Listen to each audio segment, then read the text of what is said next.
अस्सलाम वालेकुम दोस्तों, मेरा नाम आतिका मलिक है और एक बार फिर से आप सबका खुशामदीद है आपके अपने यूट्यूब चैनल आओ सीखे विद आतिका पे।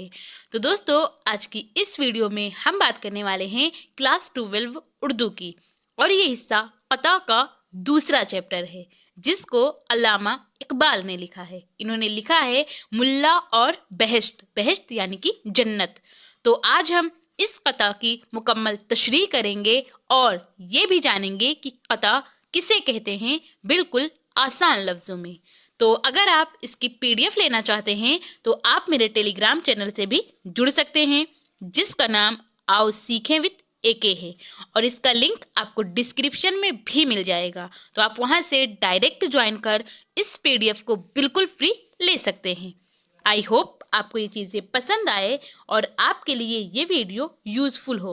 अगर पसंद आए तो आप इसे लाइक करिए और अगर चैनल पर पहली बार आए हैं तो चैनल को सब्सक्राइब कर बेल आइकन को ज़रूर प्रेस कर लें। और जो भी दोस्त आपके इंटर में हैं और उन्होंने ऑप्शनल सब्जेक्ट अगर उर्दू लिया हुआ है तो उन तक इसको शेयर कीजिए। तो चलिए शुरू करते हैं। अल्लामा इकबाल, तो मैंने इनकी फ़ोटो भी इसी में ऐड कर दी ताकि आपको पता चले कि जो अल्लामा इकबाल थे वो दिखते कैसे थे। वैसे आप में से ज़्यादातर लोगों ने इनकी पिक देखी होगी क्योंकि ये एक ऐसे शायर हैं कि इन्होंने जो कुछ भी लिखा वो हमेशा ही मशहूर रहे। चाहे वो बच्चों के लिए नज़में हों या कौमी तराना हो, कुछ भी हो, नज़में गज़लें सारी चीज़ें इन्होंने कही हैं तो वो सब ही सब मशहूर रहें।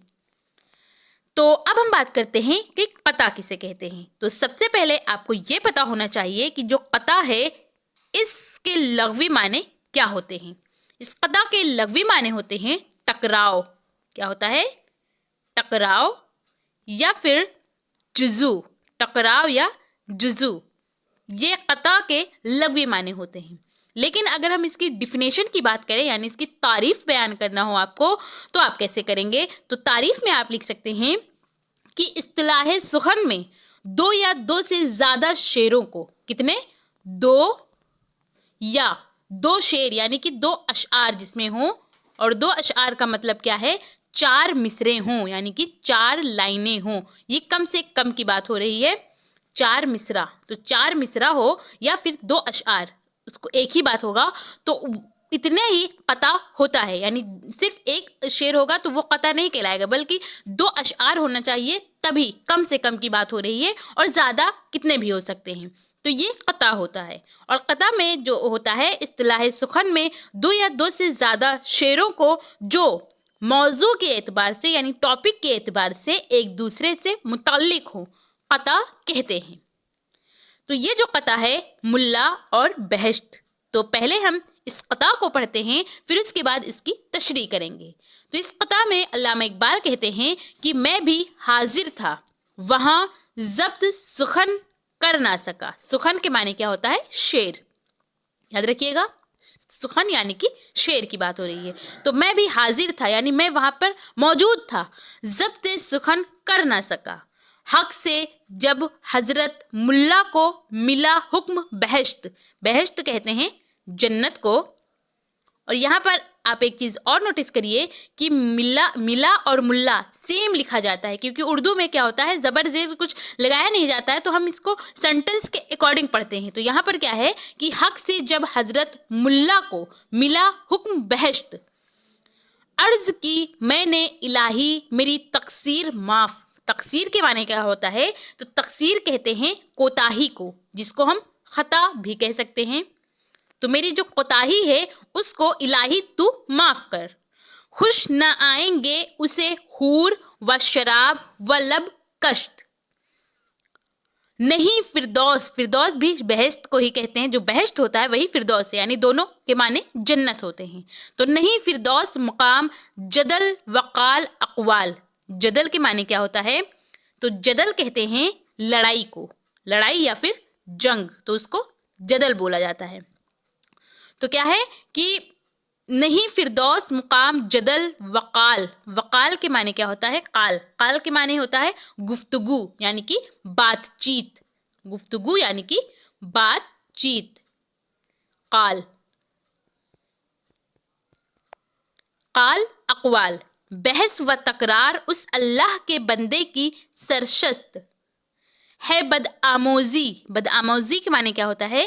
بدآموزی یعنی کہ بری باتیں، بری باتیں، بدآموزی. تو ہے بدآموزی اقوام و ململ کام اس کا. ململ کے معنی کیا ہوتا ہے؟ یہ ملت کی جمع ہے. جو ملت ایک لفظ ہوتا ہے، ملت کی جمع ہے ململ. کام اس کا. ململ یعنی کہ یہ ملت کی تو جمع ہے لیکن اس کو مذاہب بولتے ہیں.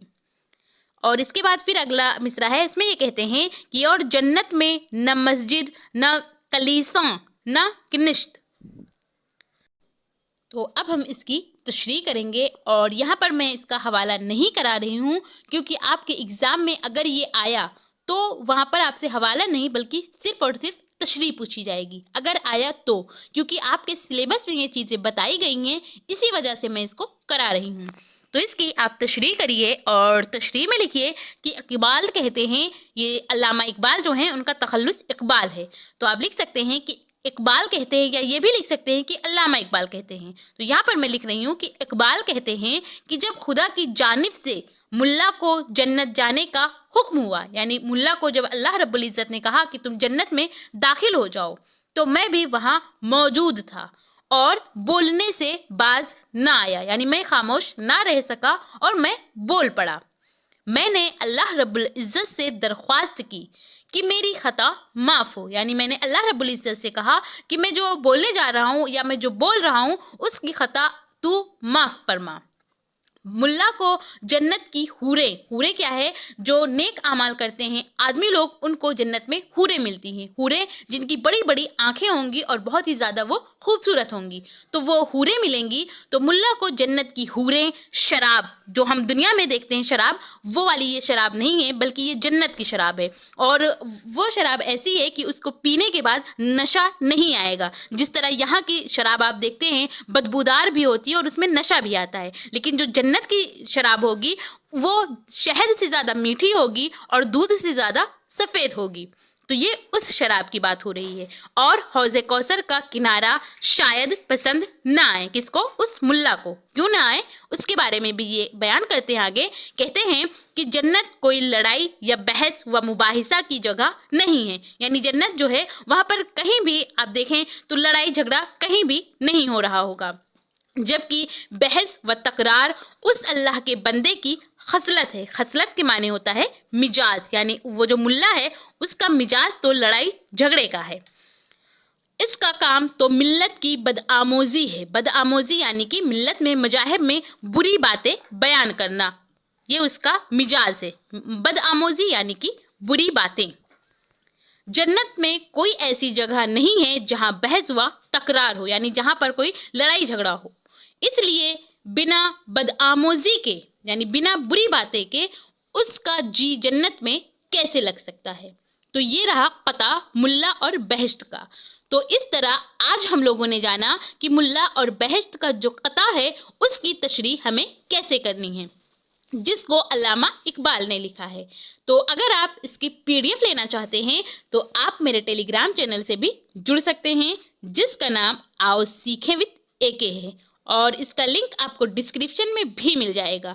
تو آپ وہاں سے ڈائریکٹ جوائن کر اس PDF کو بالکل فری لے سکتے ہیں. آئی ہوپ آپ کو یہ چیزیں پسند آئی ہو اور آپ کے لیے یہ ویڈیو یوزفل ہو. اگر پسند آئی ہو تو آپ اسے لائک کریے، اور اگر چینل پر پہلی بار آئے ہیں تو چینل کو سبسکرائب کر بیل آئیکن کو ضرور پریس کر لیں. اور جو بھی دوست آپ کے انٹر میں ہیں اور انہوں نے آپشنل سبجیکٹ اگر اردو لیا ہوا ہے تو ان تک اس کو شیئر کیجیے. اور آپ کو یہ ویڈیو کیسی لگی اپنا فیڈ بیک ہمیں کمنٹ کے ذریعے ضرور بتائیے. Thank you. ہمیشہ خوش رہیے.